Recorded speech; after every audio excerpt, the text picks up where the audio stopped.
Rally हम लोगों ने करी है जो अभियान देश भर में चल रहा है।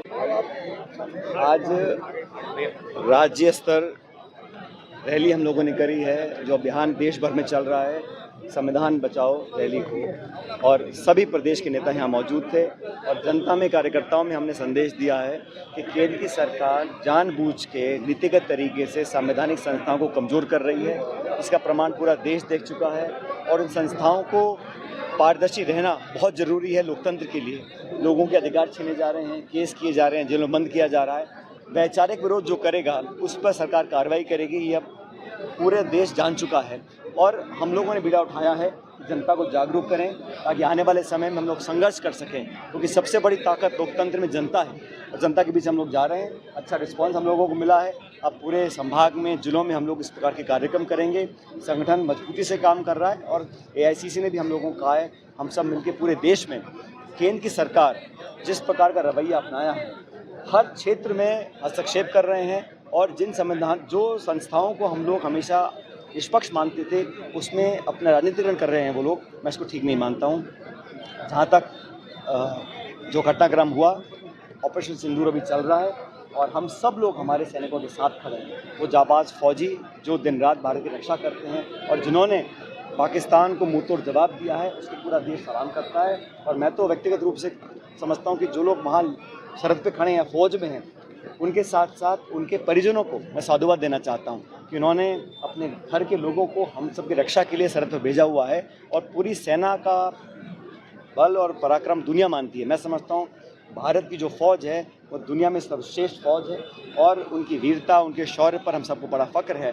लेकिन इस प्रकार जो अभी हमने देखा कि जो युद्ध विराम भी हुआ है, वो भी उसकी घोषणा एक तीसरे मुल्क के राष्ट्रपति करते हैं और लगातार अमेरिका के विदेश मंत्री, राष्ट्रपति और उपराष्ट्रपति जो बात बोल रहे हैं, एक बार भी उन्होंने आतंकवाद का जिक्र नहीं किया।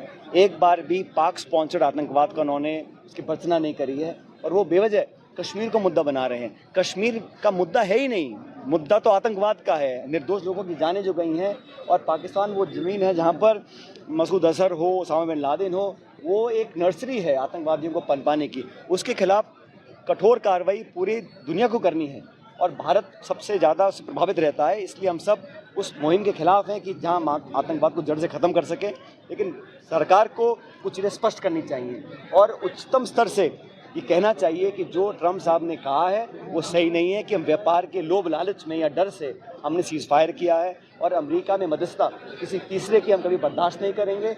1994 में हम लोगों ने दोनों सदनों के अंदर सर्वसम्मति से एक प्रस्ताव पारित किया था, दल ने नहीं, पूरे सदन ने, कि पाक अधिकृत जो कश्मीर है वो भारत का अभिन्न हिस्सा है, उसे हम वापस लेंगे। आज भी जम्मू कश्मीर विधानसभा में कुछ सीटें खाली पड़ी हैं जो POK के क्षेत्र की आती हैं। तो क्योंकि ये गुमराह करना चाहते दुनिया को, इसलिए राहुल जी और खड़गे जी ने विशेष सत्र की मांग करी थी। उस सत्र से एक ऐसा संदेश जाए, पूरे संसद का सत्र का मैसेज जाए कि हम एक हैं आतंकवाद के खिलाफ और POK भारत का अभिन्न हिस्सा है। तो 1994 का जो हमने सर्वसम्मति से प्रस्ताव पारित किया था उसको दोबारा पारित करने का समय आ गया है। संविधान यात्रा एक तरफ है, दूसरी तरफ बीजेपी सिंदूर कांग्रेस पूरी तरह स्थापित है। 1.5 साल में लोग पछता रहे हैं कि जो सरकार उन्होंने बनाई थी वो हमेशा वादा खिलाफी कर रही है और सरकार रायपुर से नहीं चल रही है, इसका नियंत्रण कहीं और है। और भाजपा की जो सरकार है, जिन्होंने मैनिफेस्टो में वादे किए थे उनमें से बिल्कुल पूरा नहीं कर रहे हैं। नरेगा हो, ग्रामीण विकास हो, धनराशि आवंटन करने का काम हो, हर जगह लोगों को गुमराह कर रहे हैं। इसका जवाब भी हमारे कार्यकर्ता मांगेंगे। भाजपा सत्ता पर जाने के लिए भाजपा सत्ता पर हाँ जी, हमने कहा जैसा बाकी लोग भी कह रहे हैं, जाति जनगणना का उद्देश्य सिर्फ जाति मालूम करना नहीं है, वो किस हालात में अपना जीवन व्यतीत कर रहे हैं, कितना उनको शिक्षा मिली है, कितना सरकारी योजना का लाभ उनको मिला है, कितना वो वंचित हैं, कितना उनको पैसा मिला नहीं मिला, उनकी भागीदारी सरकार में कितनी है। जब तक वो पूरा मापदंड हम तय नहीं करेंगे तो सिर्फ जाति पूछने का उद्देश्य नहीं है। उनकी शैक्षिक, जैसा भूपेश बघेल जी ने भी कहा, शैक्षिक, आर्थिक, राजनीतिक क्या परिस्थिति है, उनको मुख्यधारा में हम कैसे जोड़ सकते हैं ताकि सरकारें अभी ये मनमाने आवंटन करते हैं, इसको उतना बजट, इसको उतना पॉलिसी, इसको उतना पैसा, उसका कोई क्राइटेरिया नहीं है। जब हमें पता पड़ेगा कि लोग किस हालात में रह रहे हैं तब उसके हिसाब से कहीं ज़्यादा दे रहे हैं तो उसको बराबर कर सकते हैं। लेकिन मुद्दा ये है कि एक सही पिक्चर सामने आनी चाहिए ताकि लोगों की भागीदारी हम सुनिश्चित कर सकें। एक तरफ संविधान यात्रा है, दूसरी तरफ सिंदूर यात्रा की जो पिछड़ी। देखिए, उसका मैं समझता हूँ किसी भी सरकार को मिलिट्री एक्शन को कभी पॉलिटिसाइज नहीं करना चाहिए, क्योंकि सेना सबकी है, वो सिर्फ कोई एक विचारधारा से बंधे नहीं है। और जिस तरह भाजपा कोशिश कर रही है, मुझे लगता है कि कहीं ना कहीं इसका राजनीतिकरण किया जाए, मैं इसको गलत मानता हूँ। कांग्रेस पार्टी लोगों के साथ है, देश के साथ है, सेना के साथ। भाजपा सत्ता बचाने के लिए संविधान यात्रा निकाल रही है, उनका कहना है। भाजपा की सत्ता तो जाना तय ही है, और सबसे पहले शुरुआत छत्तीसगढ़ से होगी यहाँ से। अगर आप ये वीडियो YouTube पर देख रहे हैं तो हमारे चैनल को सब्सक्राइब करें और बेल आइकन को दबाना ना भूलें। अगर आप Facebook पर ये वीडियो देख रहे हैं तो हमारे पेज को लाइक करें।